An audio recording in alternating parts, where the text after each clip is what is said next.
často pýtajú, aký je rozdiel medzi týmito fermentačnými pomocníkmi. Poďme si to teda v krátkosti vysvetliť. Ako prvé sa pozrieme na sušené pivovarské kvasnice od Caputo a Molino Passini. Sú to klasické sušené droždia. Používajú sa namiesto čerstvého droždia len v menšom pomere. Pomery sú jednoduché, na 3 gramy čerstvého droždia stačí použiť 1 gram sušeného droždia.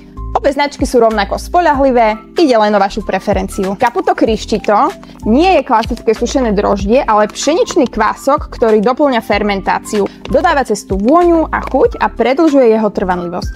Používa sa spolu s droždím, nie namiesto neho. Stačí pridať 20 až 50 gramov Criscita na kilo múky. Výsledkom je cesto s autentikou arómou a charakterom talianskeho kvásku.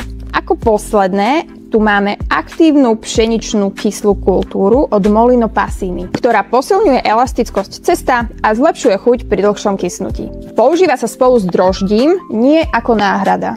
Výsledkom je cesto s bohatšou arómou, lepšou štruktúrou a stabilitou pri výrobe. Veríme, že sme vám pomohli pri výbere a tešíme sa na vaše nákupy na Perfetto.sk. Arrivederci!